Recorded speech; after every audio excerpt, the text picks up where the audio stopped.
Males sekarang ya.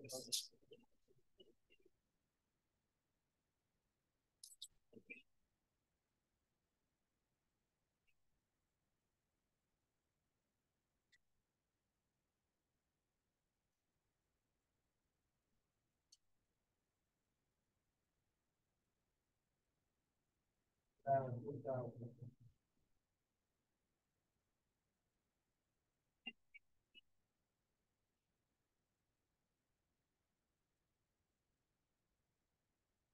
Itu sehari nggak perlu makan.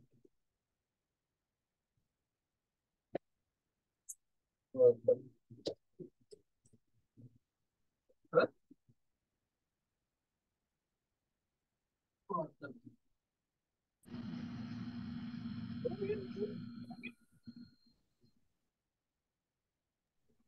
Hah?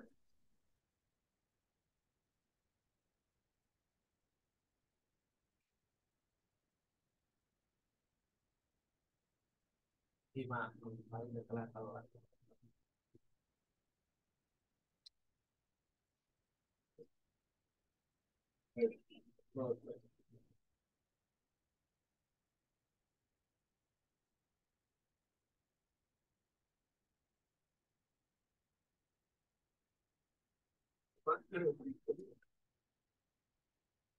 Makan.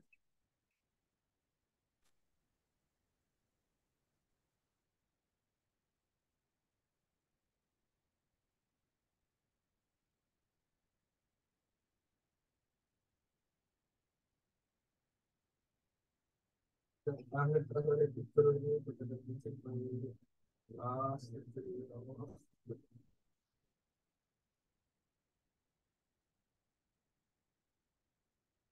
Bisa olah tuh.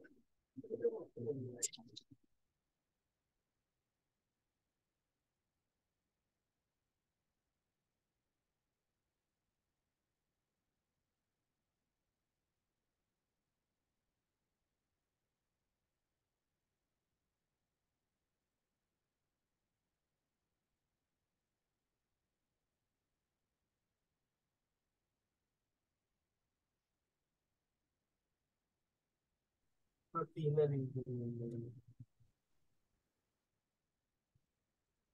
derajat. Dan derajat itu harus di luar ya, dari jam 1 malam sampai jam 7 pagi dulu. Kalau kantor,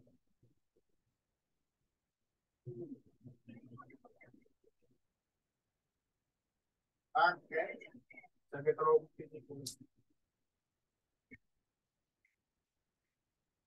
Ini itu jaket travel.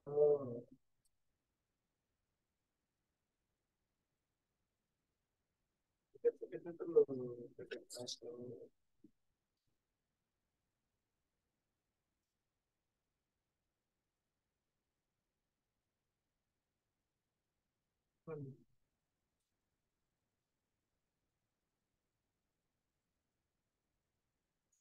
Dari 400.000.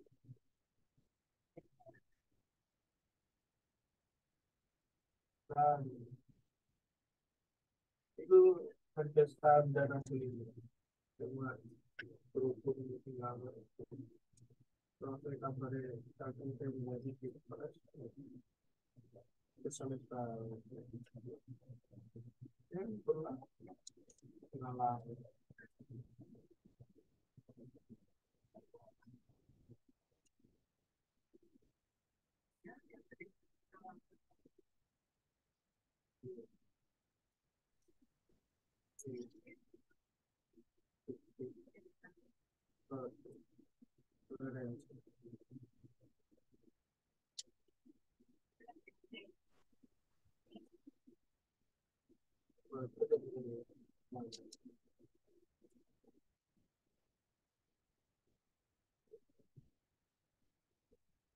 Mungkin butuh waktu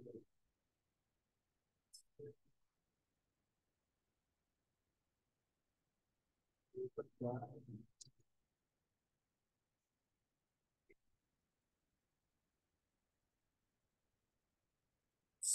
balik suka ya balik. Ada pasti suka. Sukses pernah suka. Istiqomah.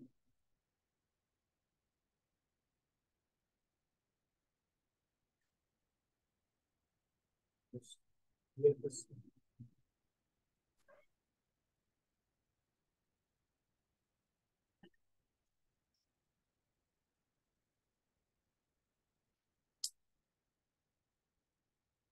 ini, terus, kuliah ini di kuliah musibah.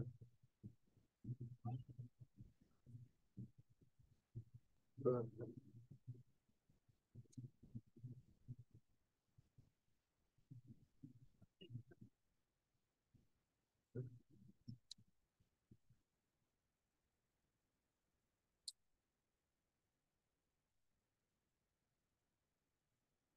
bikin motor ibu,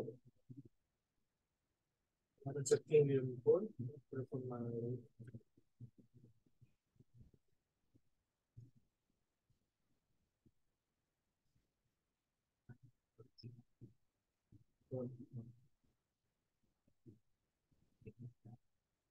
Nah, kemudian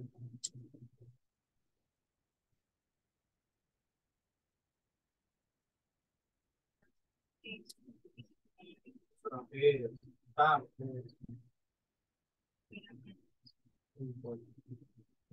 untuk telepon video call, kalau sekali atau ya bisa ngopi 250.000 mas, ngopi mas,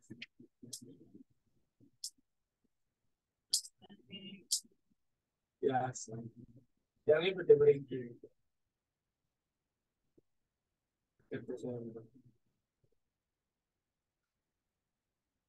soalnya tuh honeymoon, harap mantul di barang, pada ke Turki juga, umroh terus yang Turki,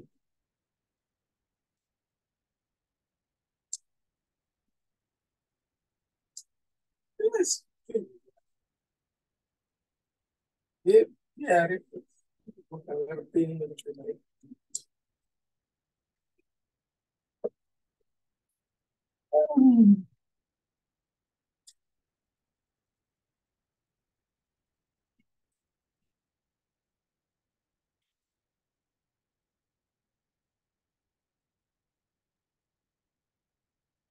benar Raudo,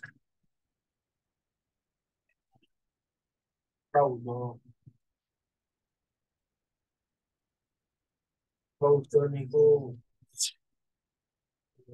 taman surga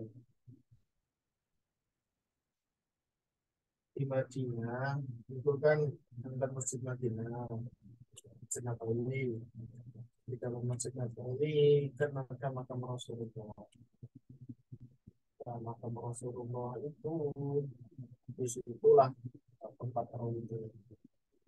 Raudo itu ada tempat besarnya Rasulullah sampai dengan mimbar itu. Nah, masuk ke Raudhah itu dibatasi laki-laki sendiri, perempuan sendiri. Tempat paling mustajab itu setelah, bukan setelah ya, salah satu tempat mustajab itu ya Raudhah itu. Orang itu bisa masuk ke Raudhah, dia bisa ziarah ke makamnya Rasulullah. Raudhah itu yang makamnya Rasulullah itu sebenarnya. Nah, kalau yang laki-laki kan masih bisa dibimbing, dihandle sama mengetahui. Kalau yang perempuan kan laki-laki nggak bisa masuk. Nah, itulah itu yang paling perempuan masuk ke sana. Nah, ya sekali masuk ke sana itu fee-nya 800.000 sekali masuk. Bayar bayarin orang nyutori perempuan itu 800.000 sekali masuk. Satu orang, satu orang bimbing terserah berapa jamaahnya. Namanya paling 10, 20, paling banyak 30, maksimal 30 lah satu satu profesor. Mastiin semua sama Suprogo. Kedua, masih tahu ini namanya Dian Frida Isa. Terus sebelah sini yang Raudo, sebelah sini minta kasih tahu minta itu yang mau itu ceritanya kayak gimana. Tuh, terus doanya kalau mau pengen doanya mana sholatnya, kalau di dalam sholat apa, sholat sunat apa. Terus dilanjutkan baca doa apa. Masih Indonesia, orang Indonesia. Sekali masuk biayanya 800.000, paling 1 jam, 1 jam paling, 2 jam paling lama.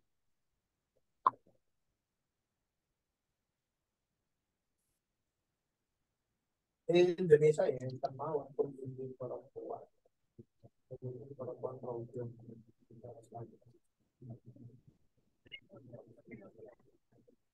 Hah? Dia dorong-dorong ya tentang perempuan. Dia lebih kuat tuh. Sama joki, joki acara suara.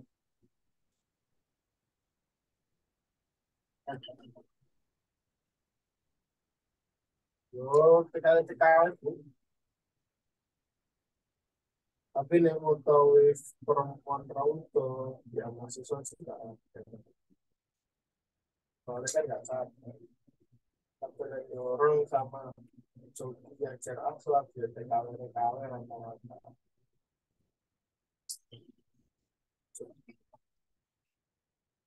Betul banget Pak. Betul Bu. Betisnya kembang. Betis.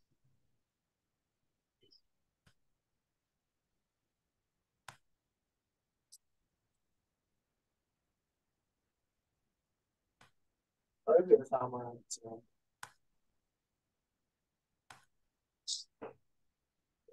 Joki ajar asal ya kumpul kesek-kesekan. Joki ajar asal itu per orang bayar 1 juta.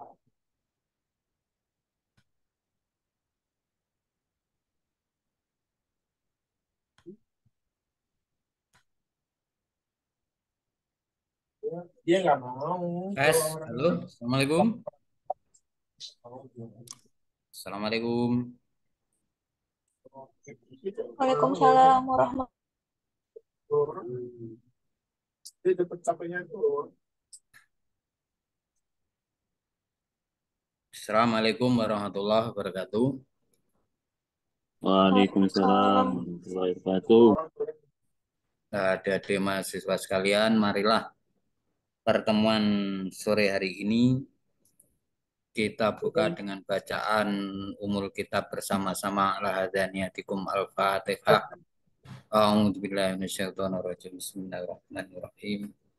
Alhamdulillahirabbil alamin arrahmanir rahim maliki yaumiddin. Iyyaka na'budu wa iyyaka nasta'in. susah, Ihdinas jalan mustaqim. itu pun susah Shiratal bukan main. ladzina an'amta Dan 'alaihim. dari orang luar pun juga ada jokinya. Orang-orang Pakistan. Wah, Kemarin sampai mana kemarin? tuh, perusahaan orang. Kan jokinya kan bertugas untuk menghalangi badan-badan orang-orang Arab yang gede-gede ini. Banyak ya jokinya yang boleh. Iya,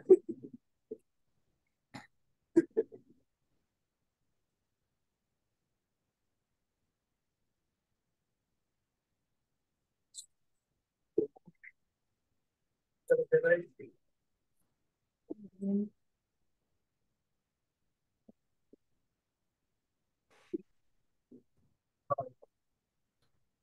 Kemarin katanya mau bahas itu Pak, tugas yang kemarin. Tugas yang mana? Tugas yang terakhir belum dibahas.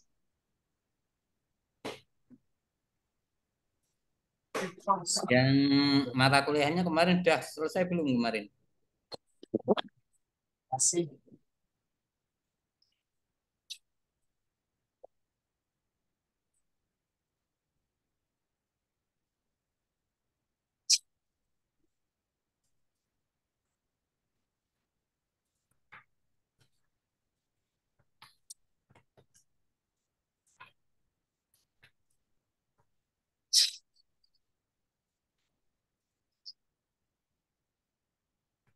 Dia lebih ya, lebih besar.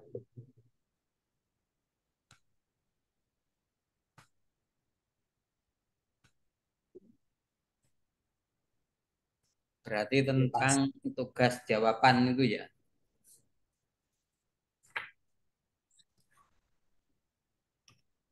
Untuk mahasiswa ini jumlahnya berapa?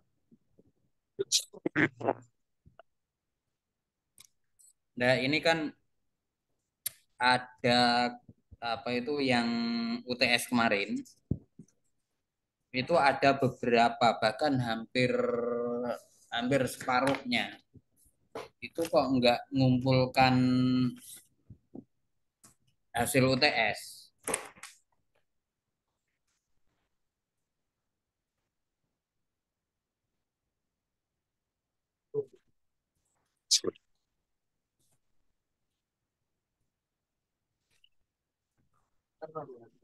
Banyak yang nggak ngumpulkan hasil UTS.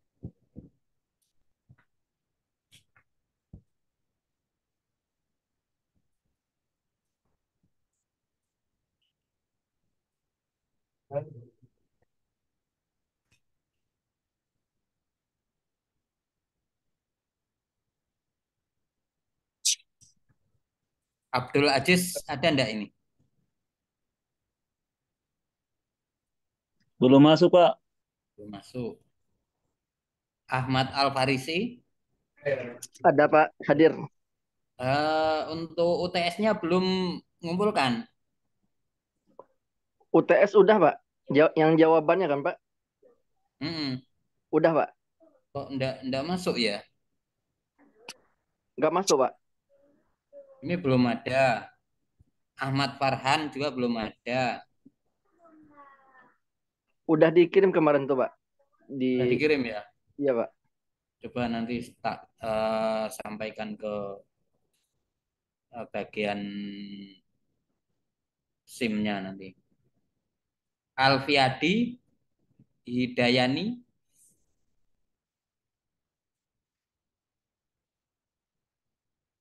ini belum. Gifarul Fikri Tajdidi juga belum ada. Ahmad juga belum ada. Hayatul Fahri juga belum ada.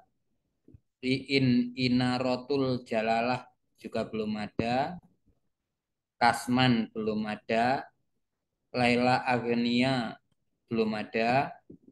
Lobi Pangestu juga belum ada.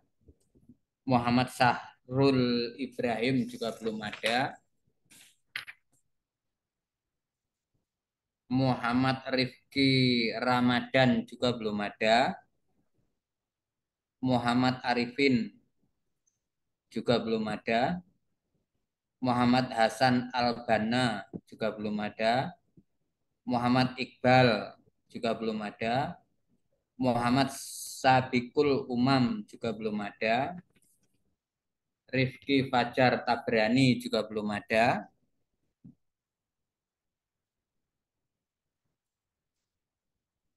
Safikur Rahman belum ada. Teuku Raja Aulia Farhan Helmi juga belum ada. Thomas Sah Al Kausar juga belum ada. Nova Rosawanda juga belum ada. Itu tadi yang belum mengumpulkan jawaban UTS-nya. Izin sebelumnya Pak. Ya, Kalau nggak salah kemarin yang UTS Perdata disuruh diarahkan mengirim ke email nggak Pak? ke email. Iya disatukan dengan pidana Perdata. Lupa satu lagi Pak. Jadi disatukan ngirimnya ke satu email kemarin kalau nggak salah Pak. Oh, coba-coba nanti tak koordinasikan karena kemarin waktu di print itu yang saya koreksi, saya koreksi yang belum ada yang saya sebutkan tadi. Coba nanti apa kita cek lagi nanti.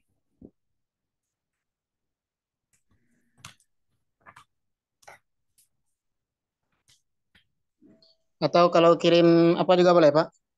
Ke WA. Soalnya kemarin Ana juga email, Pak. Enggak apa-apa. Dikirim ulang, Pak.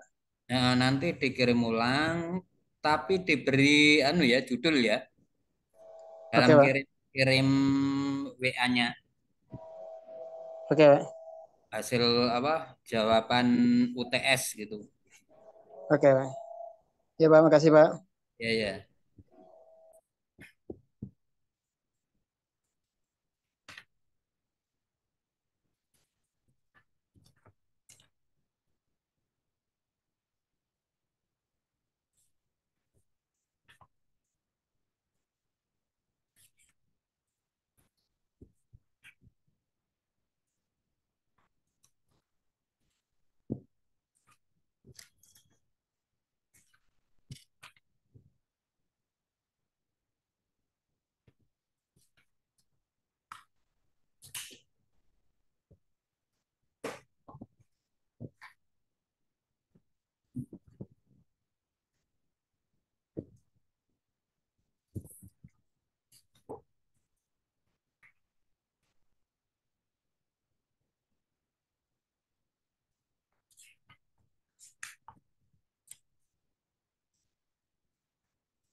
Untuk yang jawaban kemarin,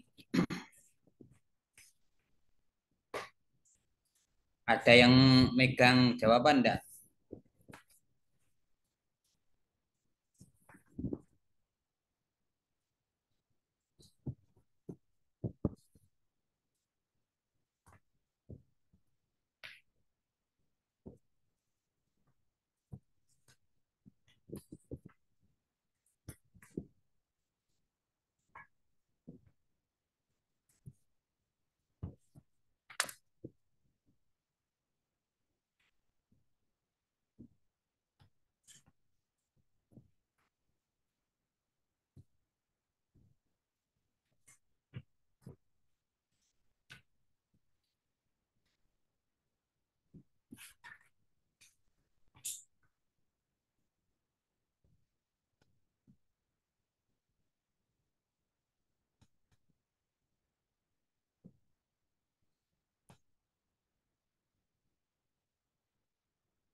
Ini tugas yang kemarin ya.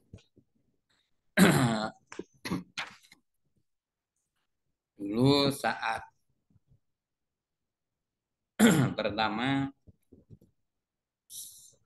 saudara sebagai kuasa hukum penggugat.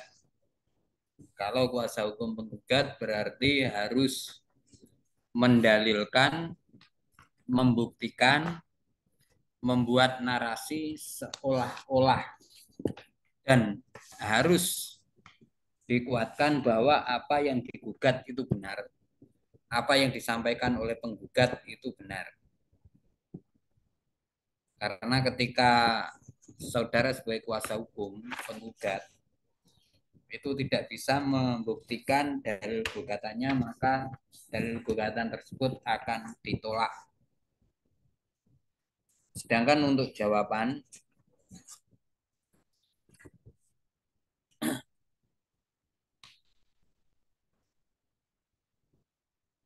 isi jawaban itu apa saja isi jawaban? Masih ingat enggak?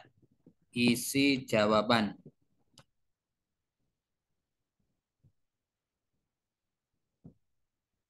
Sangkaan, Pak. Sangkaan. Sanggahan, ya. Isinya, isi jawaban. Jawaban gugatan, Pak. sanggahan tergugat, Pak. Ya, isinya apa aja jawaban? Eh, apa itu sebutannya, Pak?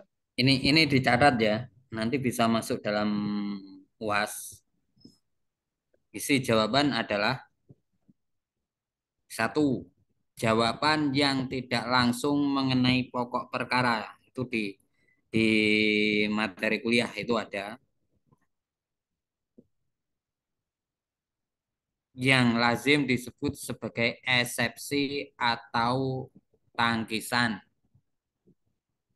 Yang kedua, jawaban yang langsung mengenai pokok perkara.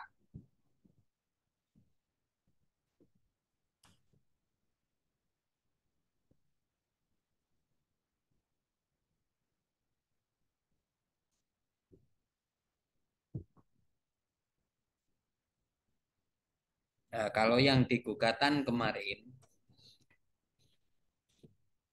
jawaban tentang gugatan cerai kemarin, kalau ada yang jawabannya ada yang eksepsi, berarti kan ada dua dalam eksepsi, yang kedua dalam pokok perkara. Kalau dalam eksepsi itu ya eh, tidak langsung yaitu tangkisan supaya gugatan itu tidak dapat diterima. Nah, itu ada beberapa macam eksepsi yang dikelompokkan yaitu eksepsi proses will dan eksepsi material. Eksepsi proses will adalah yang mendasarkan diri pada hukum acara perdata, yaitu eksepsi tentang kompetensi absolut, eksepsi yang menyangkut tentang kompetensi relatif, nebis and idem, dan yang lain-lain. Sedangkan eksepsi material adalah yang didasarkan pada hukum perdata material. Misalnya eksepsi yang menyatakan gugatan penggugat sudah lewat waktu atau daluarsa. Eksepsi yang menyatakan penggugat belum waktunya untuk diajukan atau dilatoir eksepsi. Peremptoir eksepsi atau perkara yang sebelumnya itu masih dalam proses, belum mempunyai kekuatan hukum. Sedangkan jawaban langsung pada pokok perkara itu adalah berupa pengakuan. Nah, misal kayak kemarin yang di gugatan.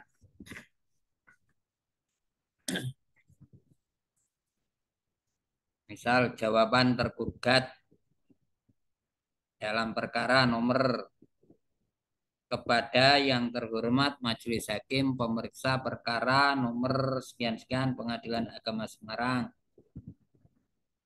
Bismillahirrahmanirrahim. Assalamualaikum warahmatullahi wabarakatuh. Yang bertanda tangan di bawah ini nama dan seterusnya. Itu alamat advokat. Berdasarkan surat kuasa khusus tanggal. Nah, itu tanggal berapa kemarin? Misalnya tanggal 10 Agustus atau tanggal berapa?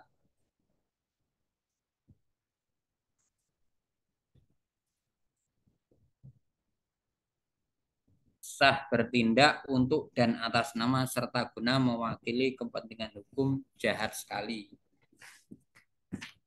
Yang pertama-tama adalah bahwa tergugat ya, menolak dengan tegas dalil-dalil gugatan penggugat kecuali yang secara tegas dan jelas diakui kebenarannya oleh tergugat.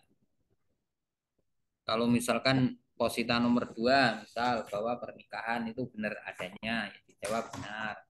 Kalau nggak benar, ya dijawab nggak benar.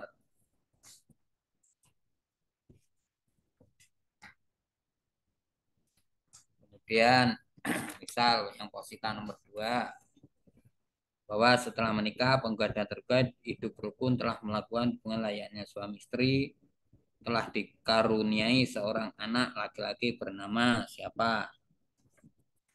Nah itu kalau memang benar, itu berarti bahwa benar dalil gugatan penggugat posita nomor 1, atau bahwa dalil penggugat posita nomor 1 benar adanya, bahwa dalil gugatan penggugat nomor 2 benar adanya.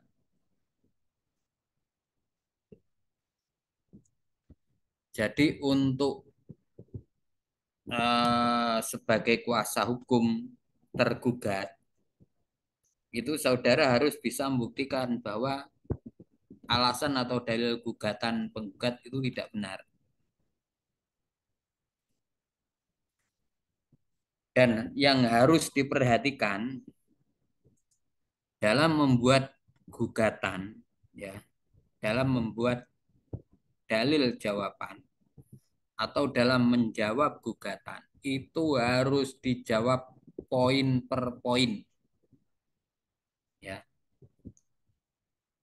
Jadi setiap posita itu harus dijawab, karena ketika tidak dijawab itu nanti akan memberatkan, bahwa dengan tidak menanggapi dalil gugatan penggugat, maka tergugat dianggap telah membenarkan dalil gugatan tersebut.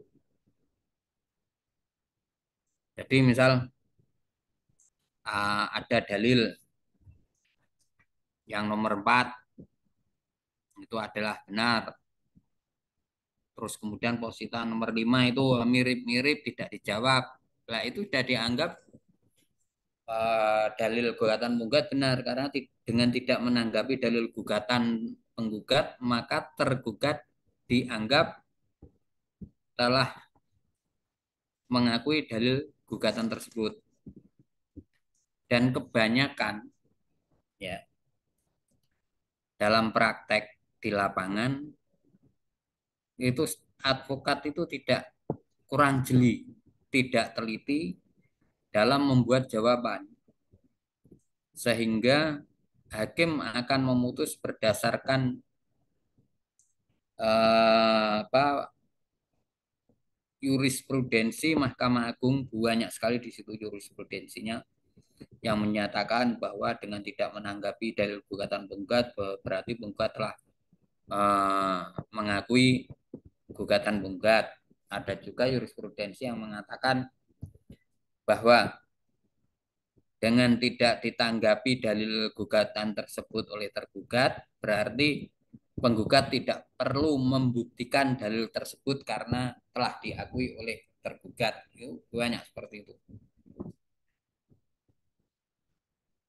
Dan itu harus dijawab tegas. Kalau nggak tegas, ya meskipun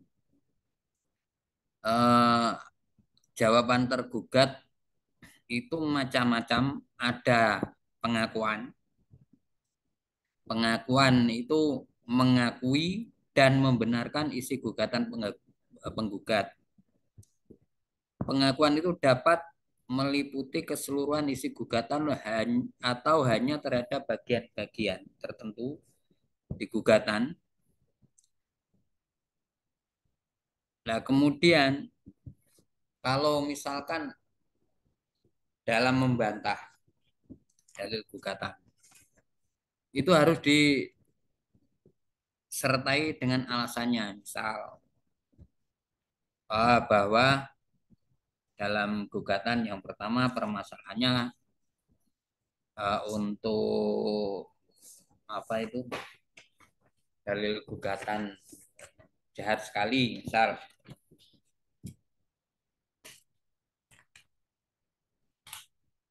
bahwa kehidupan rumah tangga penggugat dan tergugat awalnya rukun dan harmonis, namun sejak akhir tahun, itu tahun berapa itu? 2000 berapa itu? 2010 kayaknya, Pak. Hah? 2010 saya ingat saya, Pak. Tidak 2012, 2013. Iya, Pak. Itu misalkan dalam dalil gugatannya menyatakan bahwa sejak akhir 2012 kehidupan rumah tangga penggugat dan tergugat mulai tidak harmonis, terjadi perselisihan dan pertengkaran terus-menerus, penyebabnya tergugat jarang pulang ke rumah dengan alasan selalu lembur dan ditugaskan keluar kota. Nah, kalau menjawab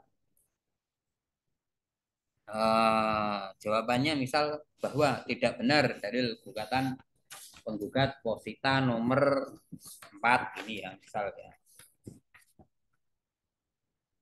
bahwa kehidupan rumah tangga penggugat dan tergugat itu adalah rukun, harmonis, tidak ada masalah. Kalaupun ada masalah itu adalah permasalahan kehidupan rumah tangga yang pada umumnya. Setiap permasalahan tersebut dapat diselesaikan dengan baik antara penggugat dan tergugat. Bahwa tidak benar dalil penggugat posita nomor 4 ayat B yang mendalilkan bahwa tergugat sering pergi atau jarang pulang dengan alasan selalu lembur dan ditugaskan keluar kota. Yang benar, tergugat pergi itu ketika hanya ada tugas, benar-benar ada tugas keluar kota, dan setiap penggugat, setiap tergugat dinas keluar kota, justru penggugatlah yang menyiapkan perlengkapan seperti pakaian dan yang lain-lain. Jadi harus dijawab secara detail. Jangan hanya menjawabnya, wah tidak benar dari gugatan penggugat posita nomor 4, penggugat sering pergi. Itu adalah fitnah. Nah, itu tidak boleh. Jadi harus diuraikan jawabannya. Tergugat posita nomor 4 huruf B misal. Tergugat ketahuan sering menerima telepon dari wanita lain yang mengaku sebagai istri tergugat. Bahwa dalil penggugat tersebut tidak benar. Tergugat ketika menerima telepon sering ke tempat yang sepi atau keluar dengan alasan karena anak-anak atau penggugat itu ketika menyalakan televisi itu terlalu keras sehingga tidak ketika menerima telepon tergugat tidak mendengarnya, harus seperti itu. Jadi jawaban itu harus dijawab poin per poin. Dan setiap jawaban harus disertai alasan. Seperti alasannya tadi, misal tergugat ketahuan sering menerima telepon dari wanita lain yang mengaku istri tergugat. Itu harus dijawab, misalkan nggak benar, tidak benar, tergugat sering menerima telepon dari wanita lain. Tergugat menerima telepon dari wanita itu adalah rekan kerja, atau misalkan atasan, atau misalkan relasi. Dan yang menyebabkan tergugat ketika menerima telepon itu menjauh atau keluar rumah atau ke teras atau ke apa itu karena di rumah anak-anak atau penggugat itu ketika menyalakan televisi terlalu keras sehingga penggugat dalam menerima telepon tidak dengar sehingga penggugat tergugat dalam menerima telepon keluar seperti itu.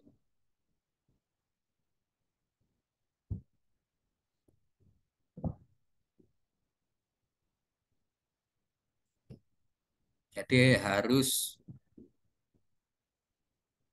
gugatan, dalil gugatan atau dalil jawaban itu dalam menjawab harus dijawab satu persatu ya.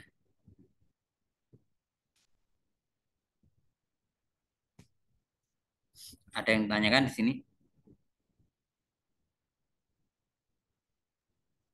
Izin bertanya, Pak. Ya. Dengan siapa ini? Mohon maaf, Pak. Belum bisa buka kamera karena sedang di perjalanan. Siapa namanya? Saya Fahri. Fahri, Pak. Fahri ya. Ya, gimana? Eh, kan tadi Bapak bilang kalau setiap eh, apa dalil-dalil dari tergugat kan dari penggugat harus dijawab ya, Pak. Kemudian kalau nggak dijawab berarti kan sama aja sama aja pihak tergugat semakin diberatkan oleh pengadilan karena tidak menjawab ya, Pak. Nah, jadi Kalau misalkan dianggap membenarkan. membenarkan, Pak. Nah, Berarti misalkan ini Pak, kalau advokatnya dari pihak tergugatnya mengakui, cuman tidak dijawab terkait dalilnya, Pak. Itu eh, bagaimana, Pak? Apa nggak masalah gitu, Pak? ya, jadi di sini gini. Memang kesalahan advokat. Ini yang baru-baru ya. Saya ini baru saja tadi memasukkan memori banding. Jadi di situ pemohon seorang suami PNS mengajukan gugatan cerai terhadap istrinya di Pengadilan Agama Ambarawa. Padahal istrinya itu pergi dari rumah, meninggalkan tempat kediaman bersama itu sudah 8 tahun. Dan dia pergi tanpa izin. Nah, ketika seorang istri pergi dari rumah tanpa izin, itu dia wajib hukumnya tidak menerima nafkah. Nah, ketika pemohon itu melalui kuasa hukumnya, kuasa hukum di Ambarawa, orang-orang Ungaran, kuasa hukumnya. Mungkin apa masih muda atau apa. Di situ dalam gugatannya itu dia tidak membantah dalil gugatan yang menyatakan bahwa pemohon itu sering pergi. Dia menunjukkan foto,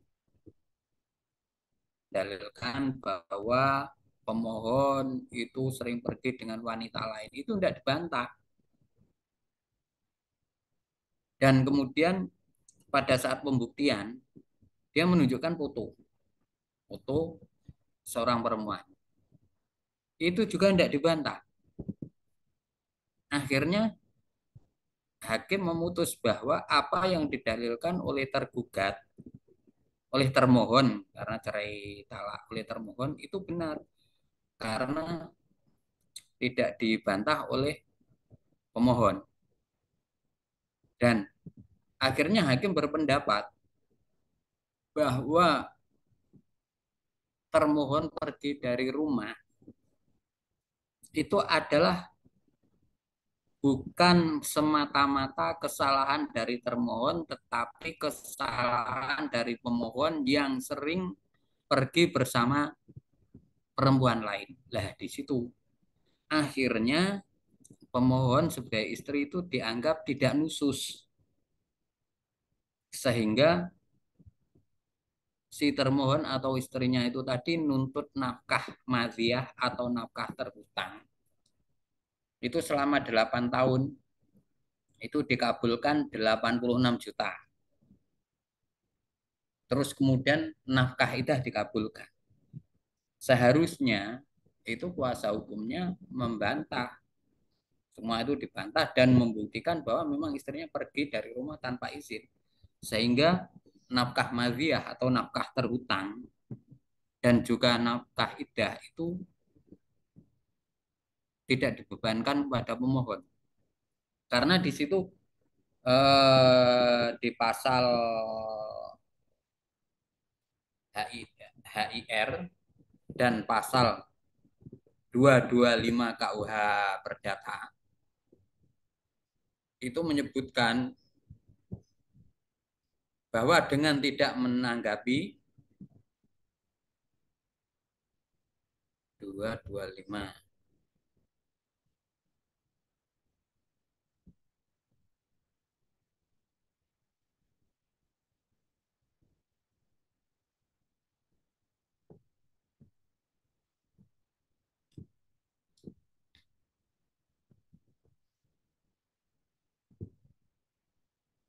dengan tidak menanggapi dalil gugatan penggugat, maka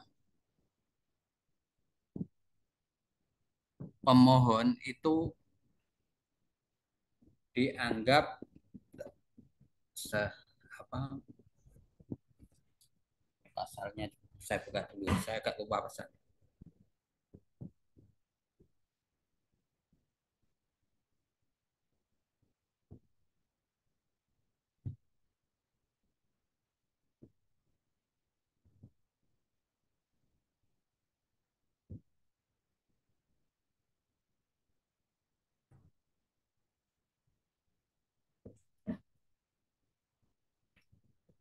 Ya, yang akan berakibat berbahaya ya di situ itu.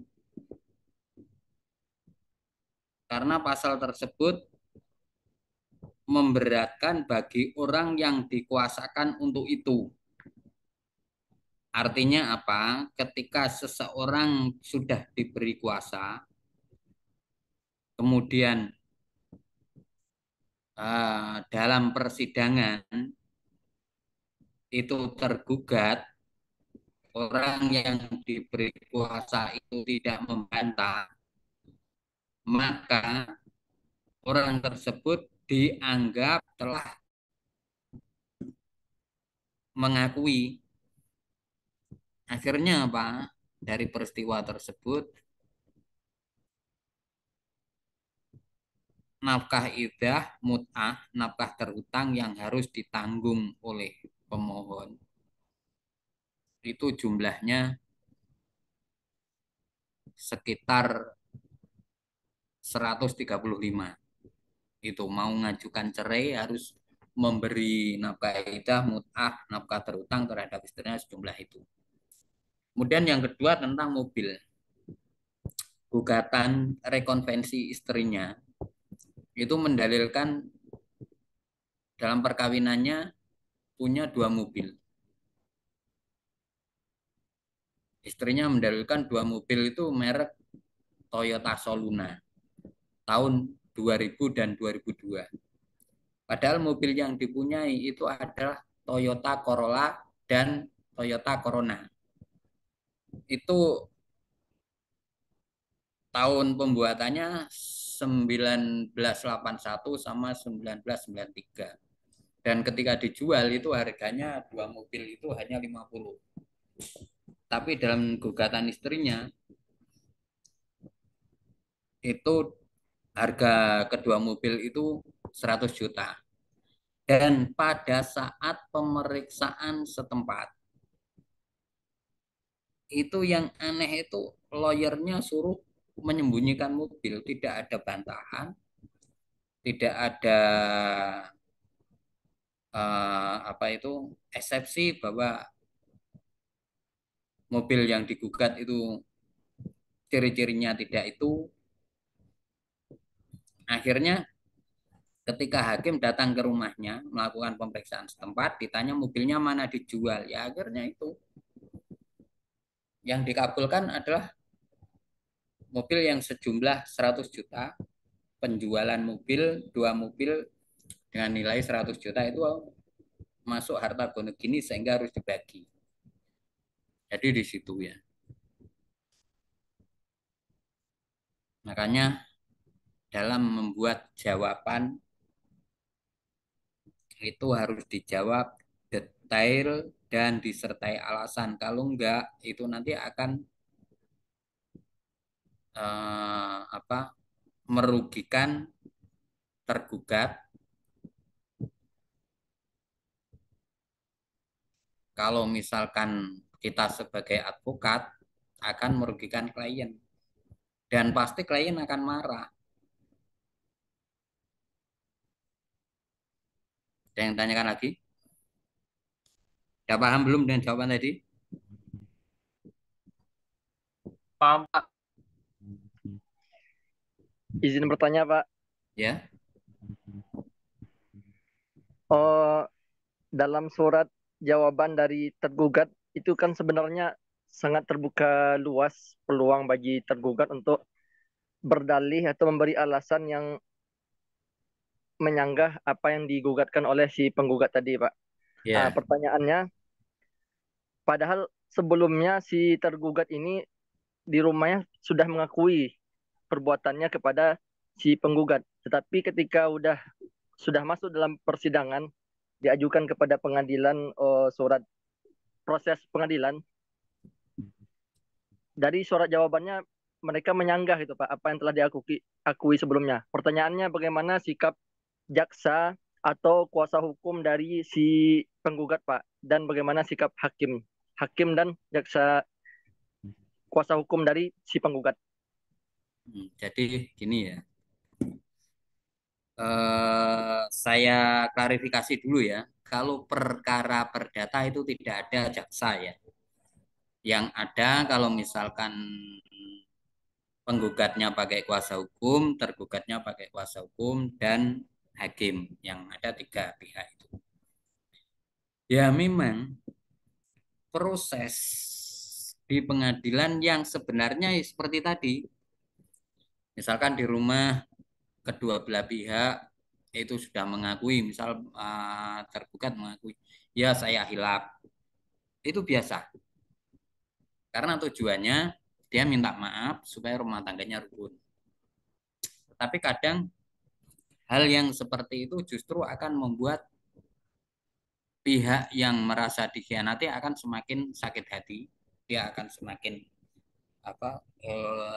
bersikukuh, bersemangat membulatkan tekadnya untuk mengajukan gugatan cerai.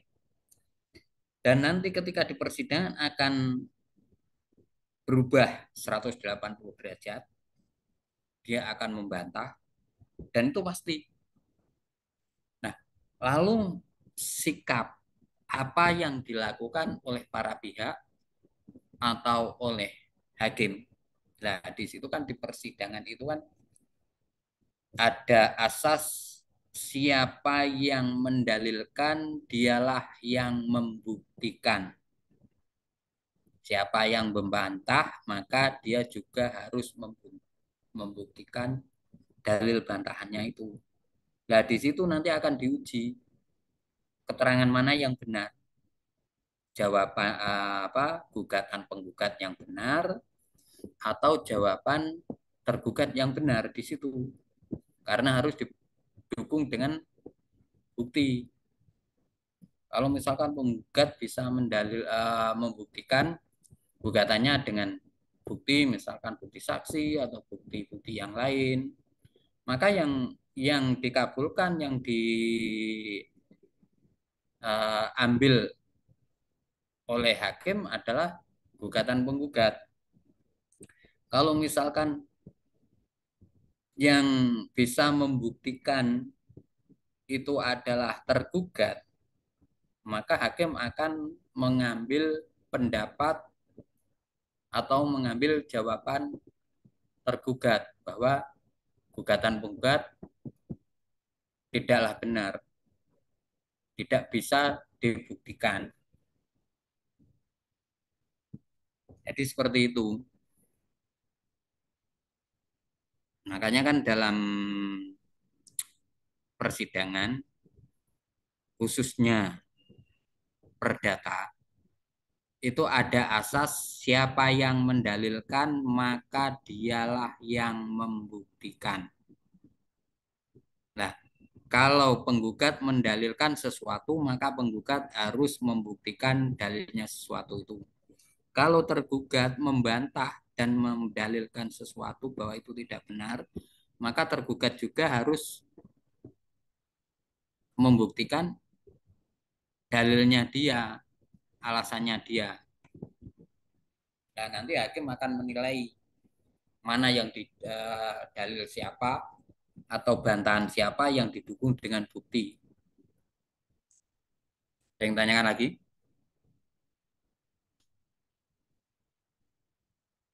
Sudah paham belum tadi? Sudah, Pak. Dan kalau di persidangan pasti seperti itu.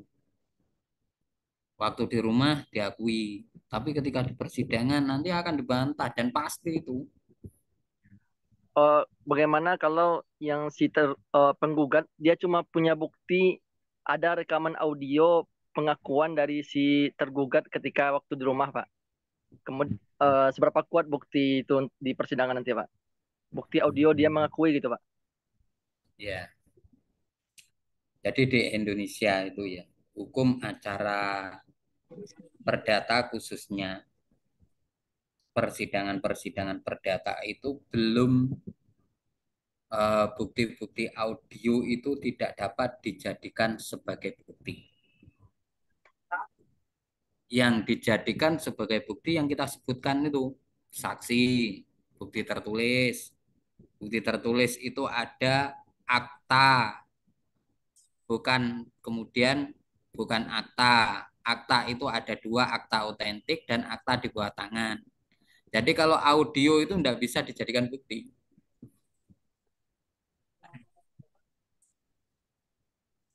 Itu ya. Tapi kan salah satu bukti paling kuat itu pengakuan, Pak. Nah, dia rekaman sebuah pengakuan, Pak. Jadi ini pengakuan ya. Pengakuan itu akan menjadi politik dan bindet Oh, ada polisi ya? ya. Politik dan bindet akan mengikat dan menjadikan apa itu bukti itu akan mengikat itu ketika pengakuan itu dilaksanakan di persidangan ya. Makanya tadi saya sampaikan bahwa jawaban ketika tergugat dalam membuat jawaban itu harus dijawab secara tegas disertai dalil gugatan disertai dengan alasan. Ketika tidak dijawab berarti tergugat dianggap telah mengakui gugatan.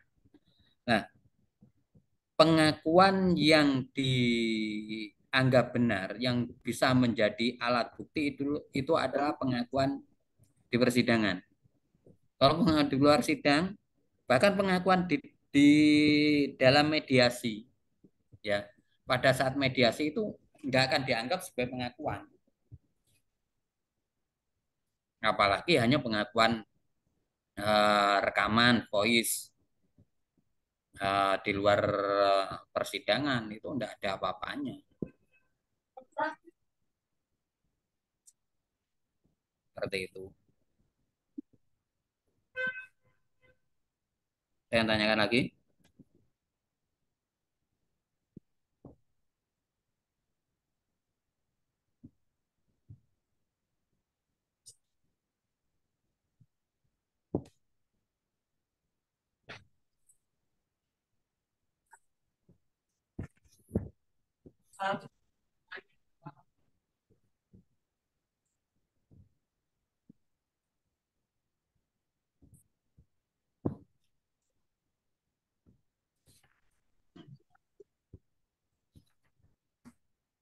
Izin bertanya, Pak.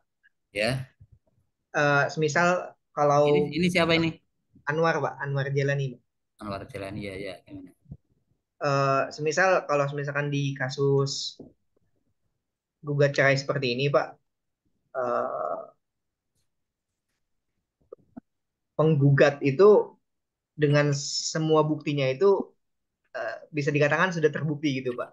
Dan tergugat bersama kuasa hukumnya ini mungkin sudah tidak bisa mengelak. Nah, eh, otomatis kan sesuai dengan pesanan klien kita sebagai nasihat hukum harus memperjuangkan keinginan kliennya, Pak.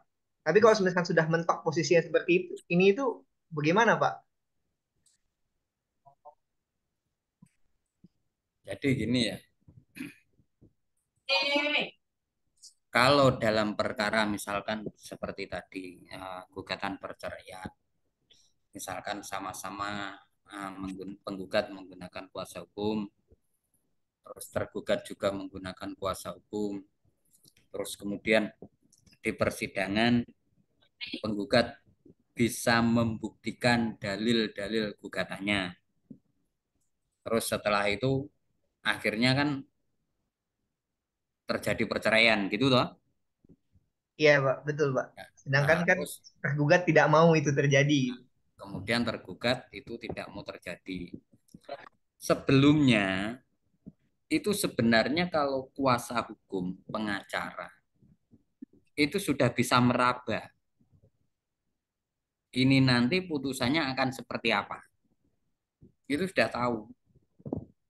Misalnya ada orang datang ke tempat saya, istrinya mengajukan gugatan seperti ini, seperti ini. Kemudian gugatannya ditunjukkan kepada saya. Nanti saya tanyakan, lah ini sebenarnya gimana ini dalil gugatan ini benar enggak? Enggak, yang benar gini, gini, gini, gini. Tapi memang rumah tangganya sering bertengkar. Iya, tapi dalil gugatannya ini enggak benar. Saya enggak seperti ini. Kalau bertengkar, iya benar. Ya, masalahnya karena istri saya terlalu keras kepala atau inginnya menang sendiri.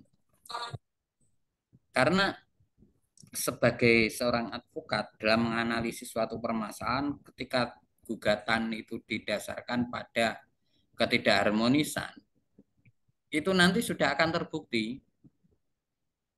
Ya, kita sebagai kuasa hukum tergugat hanya ya saya hanya berusaha. Tapi kalau dari fakta-fakta bahwa rumah tangga memang sampai sudah terjadi tidak harmonis bahkan sudah bisa yang pergi tergugat itu nanti akan cerai. Nah, apa yang dilakukan biasanya? Biasanya itu pihak tergugat itu hanya ingin mengolor, ya, mengolor waktu supaya tidak cepat terjadi perceraian. Itu satu. Terus yang kedua itu sebelum kuasa itu kan ada beberapa permasalahan. Misalkan perceraian, ditanya tergugatnya ada gugatan balik enggak? Misalkan gugatan hak asuh anak. Kalau misalkan yang pihak yang mengajukan gugatan cerai itu suami, maka ada beberapa hak istri yang bisa digugat rekonvensi atau gugatan balik, misalkan nafkah iddah, mut'ah, nafkah terhutang, hak asuh anak, kemudian nafkah anak, harta bersama, itu bisa digugat rekonvensi. Biasanya dalam proses di lapangan, fakta di lapangan itu akan seperti itu. Oke, nanti kalau misalnya terjadi perceraian enggak apa-apa, tapi saya minta ini. Nah, di situ. Jadi ketika ada klien datang, seorang advokat harus memberikan solusi. Solusi nanti ketika saudara kuasa ke kita, saudara berhak untuk mengajukan gugatan rekonvensi tentang kalau misalkan yang mengajukan istri, lah asuh anak gimana? Wah, saya nggak mau Pak, asuh anak, udah biar di asuh istri saya aja. Nah, untuk harta gimana? Tuh, oh ya punya rumah, punya mobil dan punya hutang Pak. Ya udah, berarti direkonvensi. Itu masuk harta bersama. Yang pertama menolak gugatan cerai, tetapi ketika terjadi perceraian atau majelis hakim berpendapat bahwa rumah tangga penggugat dan tergugat memang tidak harmonis dan terpaksa terjadi perceraian, maka penggugat rekonvensi mengajukan gugatan tentang harta bersama. Nah, di situ. Jadi ketika tetap bercerai, yaitu hal biasa. Karena dalam permainan di dunia itu ada merah, ada putih, ada atas, ada bawah, ada depan, ada belakang, ada kalah, ada menang. Itu hal biasa. Sebab itu harus disampaikan pada saat di awal. Ketika disampaikan di awal, nanti akan enak kita. Apapun hasilnya akan enak. Dan ketika saudara menjadi advokat, jangan sekali-kali menjanjikan sesuatu. Misal, ini pasti menang. Jangan. Gitu, tidak boleh itu. Nanti akan berakibat menyusahkan diri kita. Itu ya. Yang tanyakan lagi?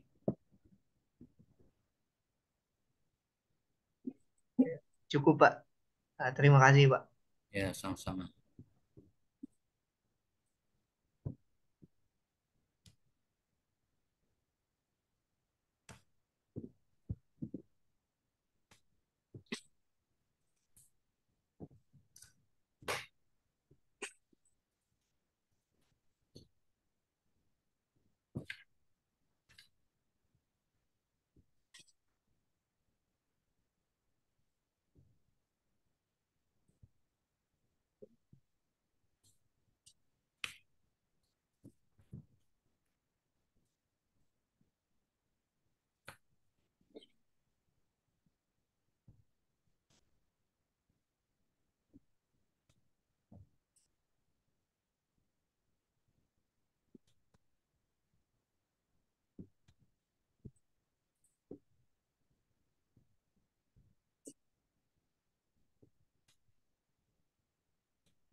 Ada yang tanyakan lagi yang lain?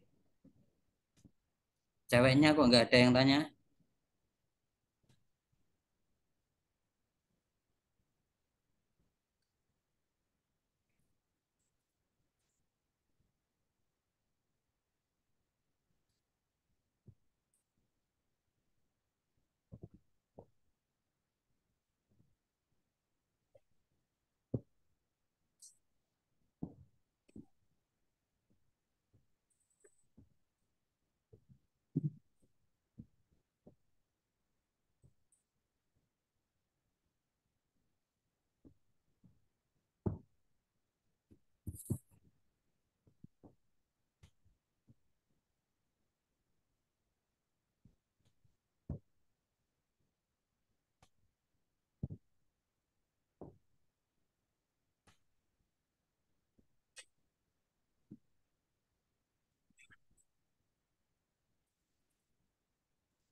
Ini untuk tugasnya sudah mengumpulkan semua belum ini? Sudah, Pak. Sudah, Semua Pak. ya.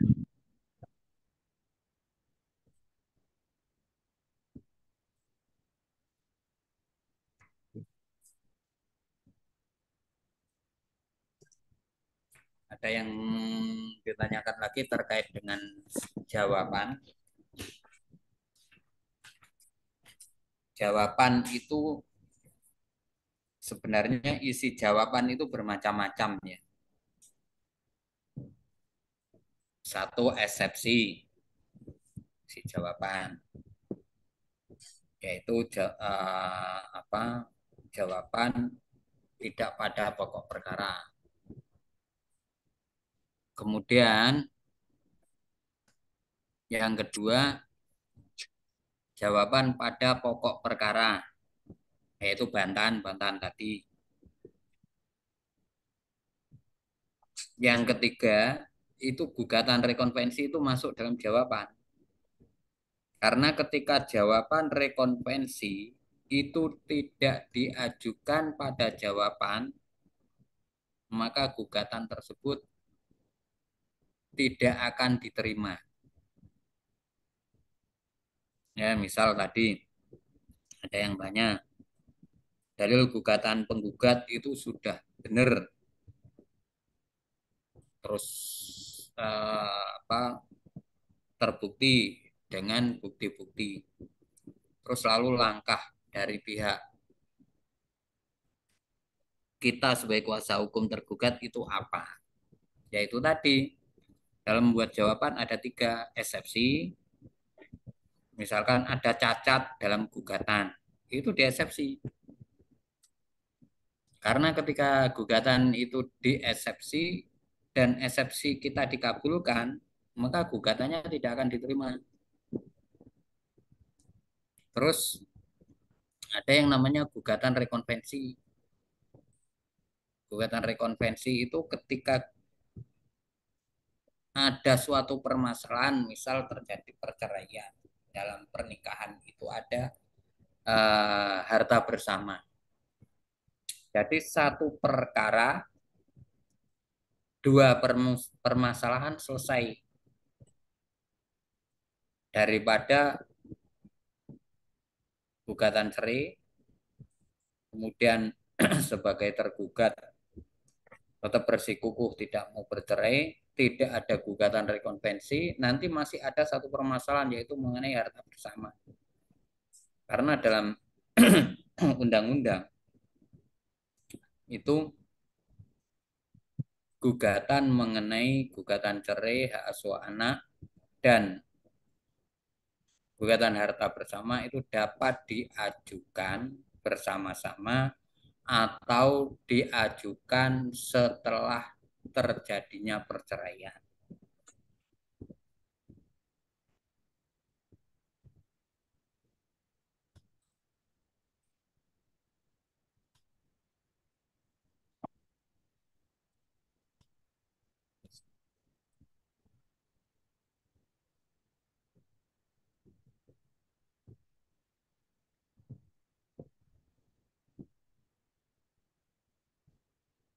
Ada yang tanyakan, Mbak-mbak?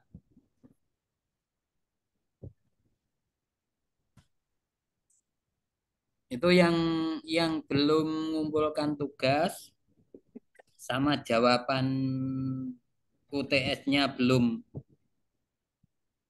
dikirim, itu nanti dikirim ya. Karena kalau nggak dikirim nanti nilai UTS-nya nggak ada, nilai tugasnya nggak ada, nanti akan mendapat nilai yang jelek.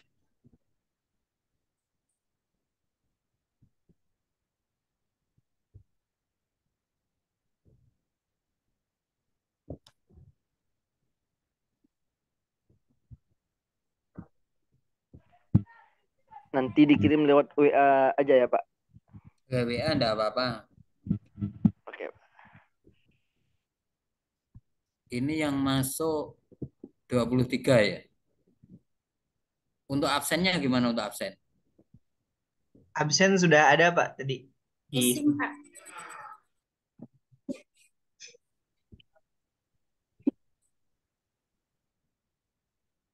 ada yang tanyakan lagi enggak? Karena materi kita sebenarnya ini kalau ada di mahasiswa, bahan yang kemarin itu di print ya, dipelajari. Sekarang ini saatnya tanya jawab, itu sebenarnya malah lebih enak. Karena materi kita sudah habis dari yang kemarin-kemarin. Nah, ini tinggal pengulangan. Mungkin tidak di print mungkin ya. Yang dikirim itu jadi belum dibaca. Ya, atau mungkin belum paham.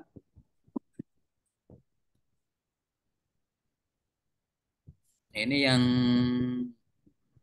macam-macam oskur permasalahan di seputar persidangan hukum acara perdata ini sebenarnya saya ambil dari permasalahan tentang gugatan. Misal gugatan ini terkait dengan eksepsi juga. Misalkan ini sebenarnya jawaban dari eksepsi juga masuk di sini. Gugatan yang ditandatangani kuasa berdasarkan surat kuasa yang tidak memenuhi syarat yang digariskan. Misal, ya kayak tadi, penggugat mengajukan gugatan cerai, buktinya sudah kuat, dalilnya ada, tetapi dalam gugatan penggugat itu ada cacat formilnya. Misalkan dalam surat kuasa itu tidak disebutkan bahwa dia tidak menyebutkan apa itu pihak itu kapasitasnya sebagai apa, misalnya guna mengajukan gugatan cerai terhadap siapa, itu tidak disebutkan, itu bisa dieksepsi. Terus yang kedua, misal gugatan tidak memiliki dasar hukum, itu juga dapat dieksepsi. Karena macam-macam apa sebagai kuasa hukum untuk mengajukan pembelaan terhadap klien.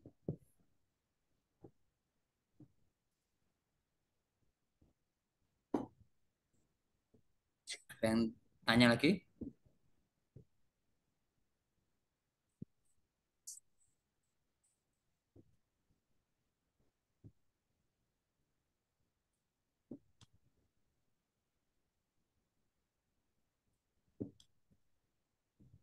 Alat bukti itu ada berapa? Praktikal.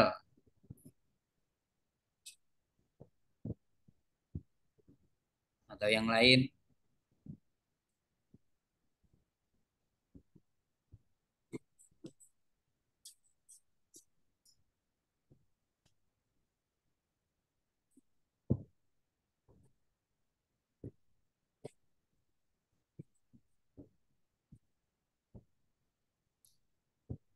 Ini untuk UASnya sudah ada informasi tanggal berapa? Halo? Belum, Belum ada ya? belum Pak.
Eh, Sumber-sumber hukum acara perdata apa saja? Ini catat ini.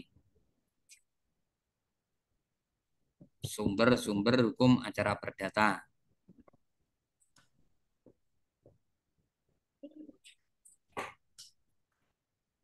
Satu HIR, dua RBG, tiga RV, empat BW, lima Kitab Undang-Undang Hukum Dagang, enam berbagai undang-undang yang berkaitan seperti undang-undang tentang peradilan ulangan atau acara banding, undang-undang tentang kekuasaan kehakiman, undang-undang peradilan umum.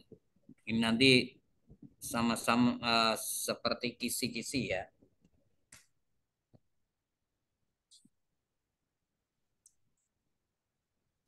Sumber-sumber hukum acara perdata.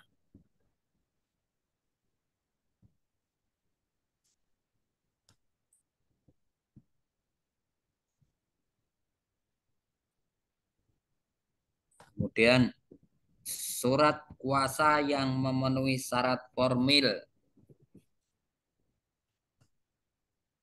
apa saja? Surat kuasa yang memenuhi syarat formil, yaitu yang digariskan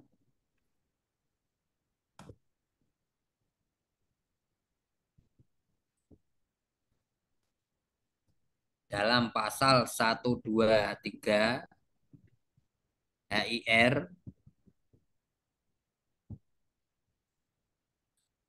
yang dipertegas lagi dalam SEMA.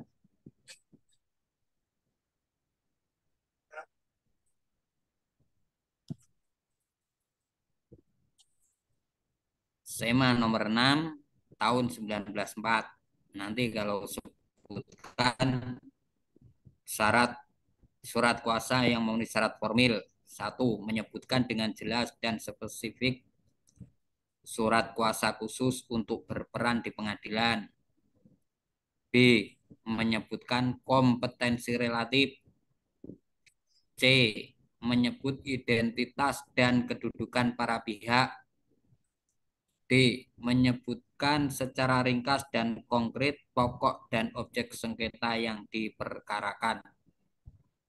Jadi kalau surat kuasa tidak ada 4 macam ini tidak memenuhi syarat formil. Sehingga surat kuasa tidak sah.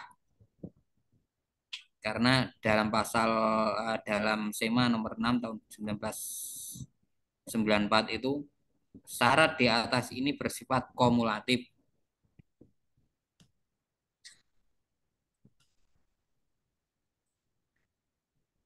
Sebutkan perbedaan permohonan dan gugatan.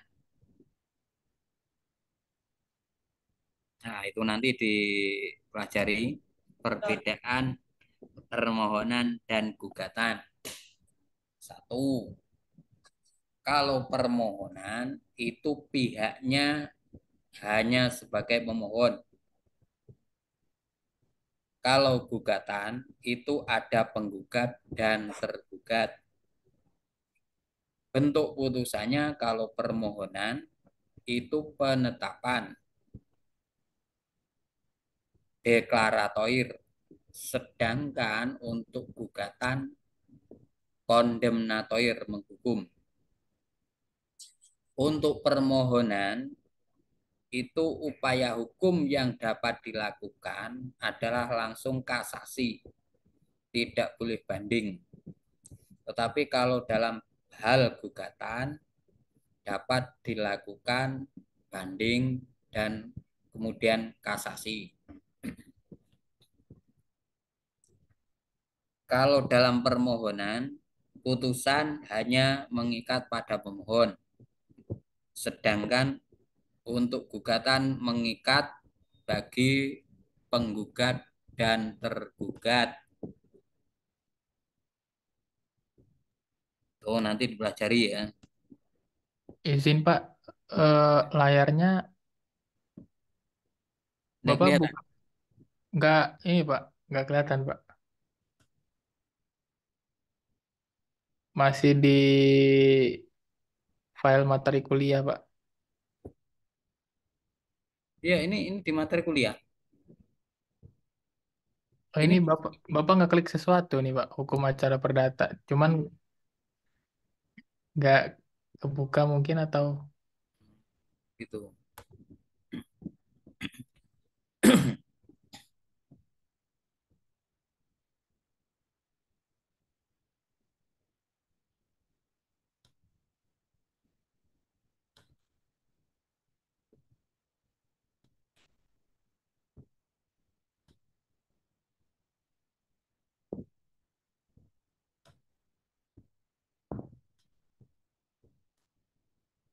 Jadi ini tadi kan kisi-kisi ya.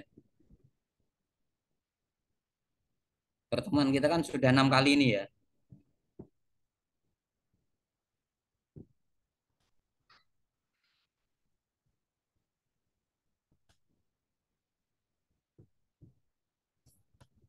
Udah kelihatan belum ini?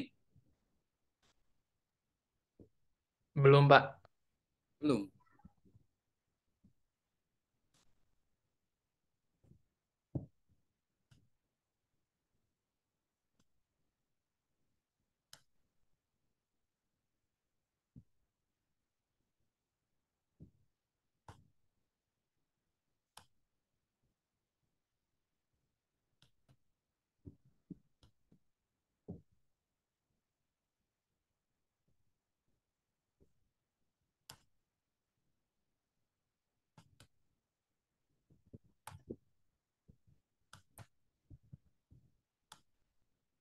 Ini kelihatan?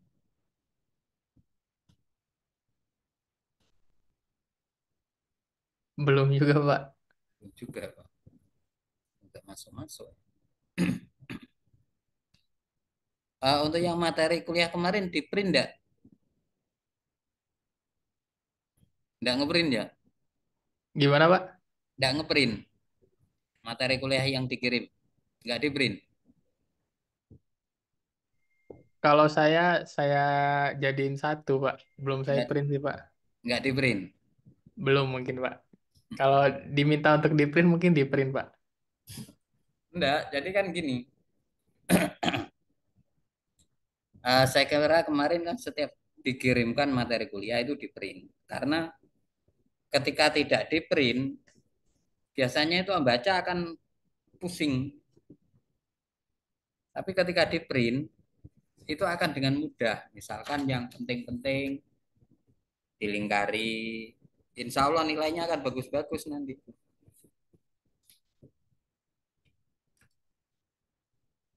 Kalau nggak di print, hanya mengandalkan disimpan di dalam satu folder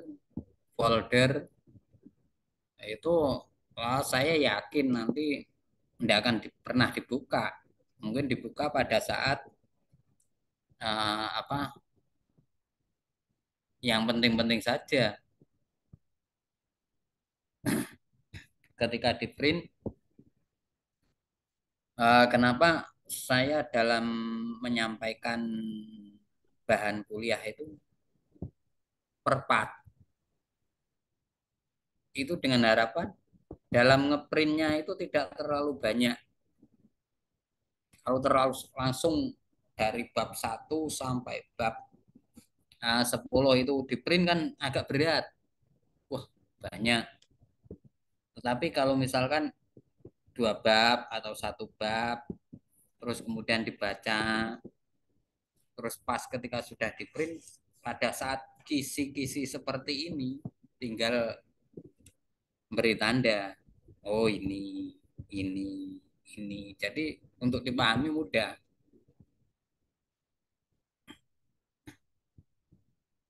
Mungkin setelah ini saya print, Pak, untuk persiapan UAS. Berarti SKS ya? Mumpung Sistem. masih sistem kebut seminggu, Pak. Bukan masih seminggu lagi. Ya, ya udah enggak apa-apa lah. Uang namanya perkuliahan itu kan enggak seperti sekolah kok. Yang penting mampu dan bisa menguasai materinya itu udah. Ya di situ tujuannya.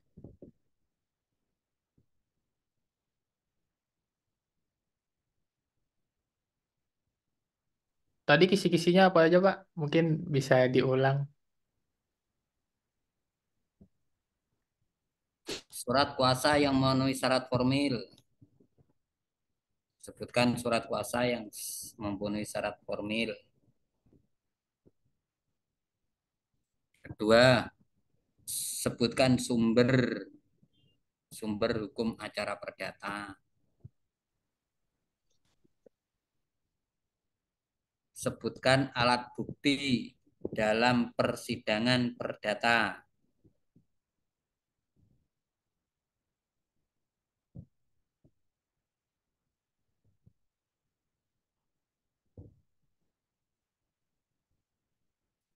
Sebutkan perbedaan permohonan dan gugatan.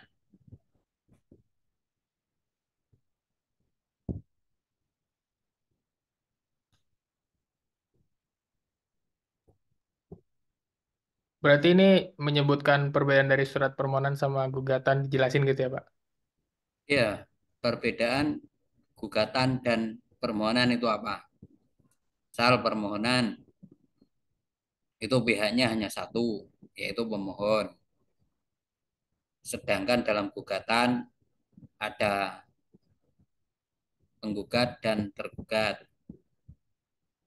Dalam permohonan tidak ada sengketa, sedangkan dalam gugatan ada sengketa.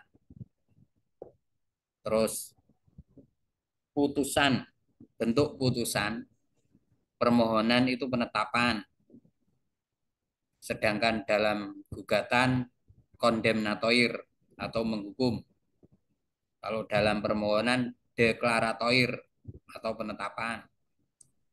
Upaya hukum yang dapat dilakukan pada permohonan tidak banding tapi langsung kasasi.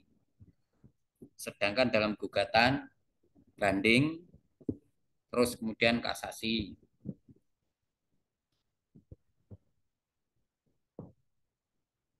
Terus kemudian tuh syarat untuk mengajukan perbedaan mengajukan banding dan kasasi itu apa saja? Masih ingat enggak? Kalau banding di antaranya ya saya sebutkan kalau banding itu tidak ada memori banding itu tidak wajib. Tetapi kalau kasasi itu wajib. Kemudian alasan untuk mengajukan peninjauan kembali. Sebutkan upaya hukum. Ada berapa? Satu, upaya hukum biasa itu apa? Perset, banding, kasasi. Upaya hukum luar biasa, peninjauan kembali.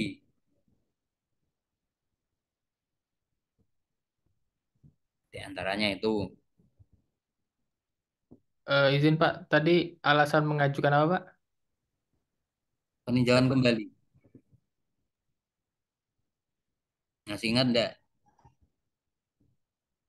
Kalau sudah di print, ingat. Kalau belum di print, enggak ingat. Saya yakin itu.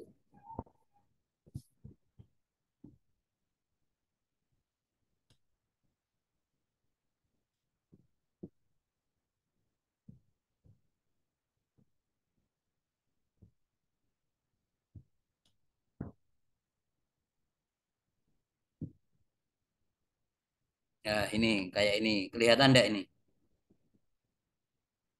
Perbedaan Pak, permohonan dan gugatan. Nah, ini. Enggak kelihatan? belum Pak, Tetap belum. belum. Ya udah. Ini ada yang di materi kuliah ada, nanti tinggal di print. Tadi yang saya sebutkan itu eh, bisa dipelajari. Dan ini pertemuan terakhir ya. Dan 6 kali ya. Enggak Pak, udah 6 kali. Jadi nanti untuk perkembangannya kita informasikan ke grup. Nah ini yang kontingnya siapa ini? Abdul Aziz. Betul Pak. Kalau enggak pernah muncul Hadir, nih. Pak. Oh ada juga. Ini si Abdul Aziz itu belum ngirim hasil UTS ya.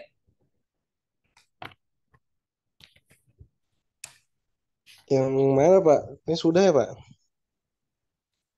Kemarin di print di sini saya koreksi kok belum ada. Tapi kemarin saya ngirim, Pak. Ngirimnya di mana? Di email apa di Di SIM kalau nggak salah ya.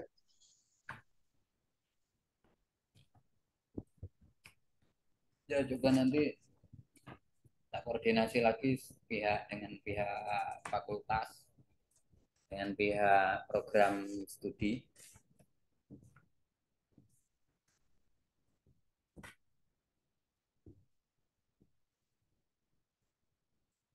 Kemarin itu yang kirim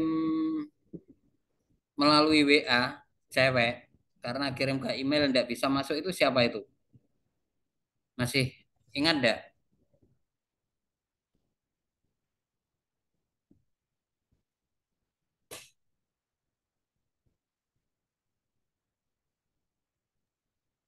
Kurang tahu, Pak. Mungkin nanti disampaikan di grup teman-teman, Pak, kalau ada yang ini. Oh ya, coba nanti kita sampaikan. Nah, ini saya ingatkan untuk absen.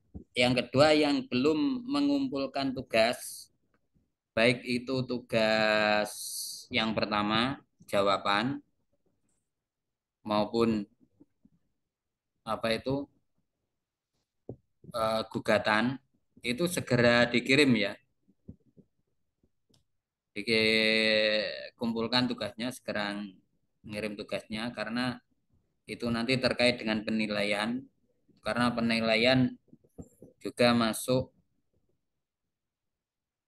nilai UTS, nilai UAS, tugas, dan juga nilai yang aktif dalam perkuliahan.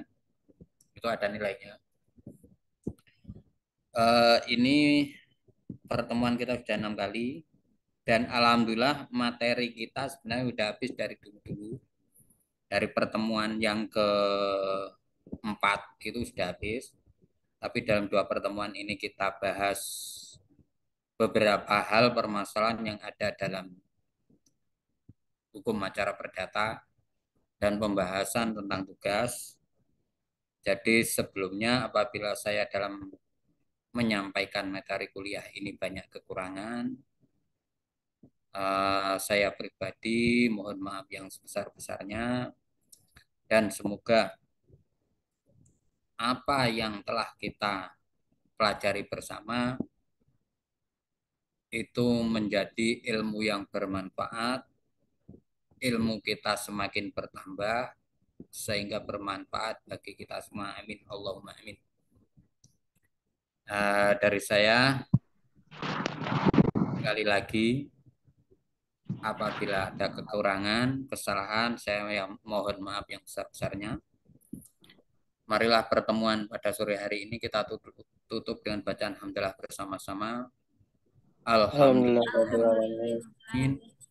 Billahi taufiq wal hidayah. Assalamualaikum warahmatullahi wabarakatuh. Waalaikumsalam warahmatullahi Waalaikumsalam wabarakatuh. warahmatullahi Pak. Terima kasih, Pak. wabarakatuh. Nah,